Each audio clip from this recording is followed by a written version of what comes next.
Hello students, आज हम Hindi grammar में शब्द विचार का सेकंड पार्ट रीड करेंगे। इससे पहले आप पढ़ चुके हैं पार्ट 1 में आपने सीखा था कि अर्थ के आधार पर और आपने सीखा था उत्पत्ति के आधार पर। आज हम सीखेंगे व्युत्पत्ति के आधार पर और प्रयोग के आधार पर। तो चलिए स्टार्ट कर लेते हैं। थर्ड वन है आपका व्युत्पत्ति यानी कि रचना के आधार पर। तो देखिए क्या बताया है इसमें। व्युत्पत्ति अर्थात रचना के आधार पर शब्दों के 3 भेद होते हैं: रूढ़ शब्द, ट्रेडिशनल वर्ड, यौगिक रूढ़, कंबाइंड वर्ड। योग रूढ़ शब्द, ट्रेडिशनल कंबाइंड वर्ड। तो ये 3 प्रकार के हैं। तो ये कैसे होते हैं, इनका क्या मतलब होता है, ये हम इस वीडियो में सीखेंगे। देखिए सबसे पहले आपका रूढ़ शब्द, ट्रेडिशनल वर्ड। जो शब्द परंपरा अनुसार किसी वस्तु विशेष के अर्थ को प्रकट करते आ रहे हों, उनके खंडों का कोई अर्थ ना हो, वे रूढ़ शब्द कहलाते हैं। अर्थात जो किसी विशेष अर्थ को प्रकट करते आ रहे हों। क्लियर है इसमें ही, परंपरा अनुसार किसी वस्तु विशेष के अर्थ को प्रकट कर रहे हो और जिनके खंड का कोई अर्थ नहीं हो। अर्थात अगर हम इन्हें तोड़ दें तो इनके टूटे हुए भागों का कोई अर्थ नहीं निकलेगा, वे आपके रूढ़ शब्द होते हैं। वे कौन कौन से शब्द होते हैं, जैसे कि अरुण, तारा, कुर्सी, रोटी, घर, गाड़ी, सेना आदि। तो ये आपका रूढ़ शब्द हो गए। अब अगर हम यौगिक शब्दों की बात करें, कंबाइंड वर्ड की बात करें, तो ये होता है जो शब्द 2 या 2 से अधिक शब्दों के मेल से बने हों, उन्हें हम क्या कहते हैं, यौगिक शब्द कहते हैं। कंबाइंड से अपने आप में क्लियर है कि 2 शब्दों का मेल है इसमें।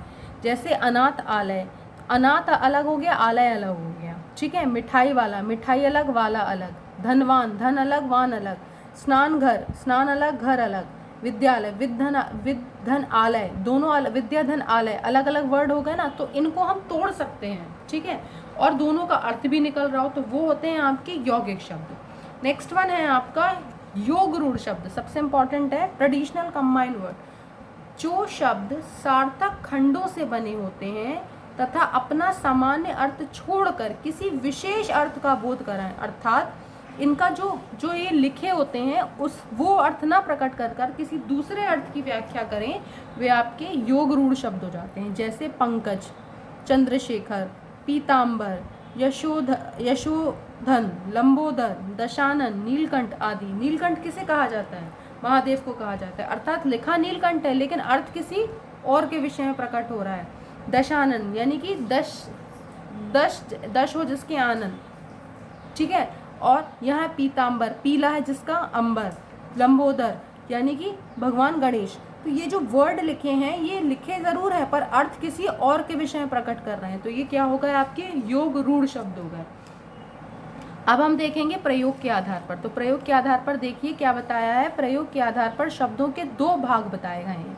एक तो बताया है विकारी और दूसरा बताया है अविकारी। तो विकारी और अविकारी में क्या डिफरेंस है, हम देख लेते हैं।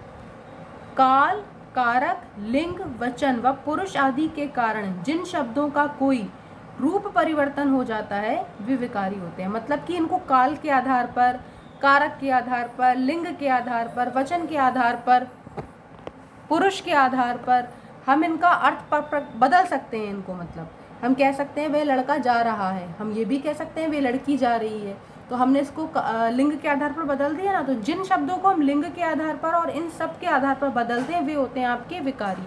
इसमें संज्ञा, विशेषण, सर्वनाम, क्रिया, ये सारी चीज़ें हम चेंज कर सकते हैं, ठीक है। अविकारी शब्द क्या होते हैं, देखिए काल, कारक, लिंग, वचन व पुरुष आदि के कारण जिन शब्दों का रूप परिवर्तन नहीं होता है वे अविकारी शब्द होते हैं। जैसे ये भी संख्या में 4 हो सकते हैं, जैसे क्रिया विशेषण, समुच्चय बोधक, संबंध बोचक, विस्मय आदि बोधक।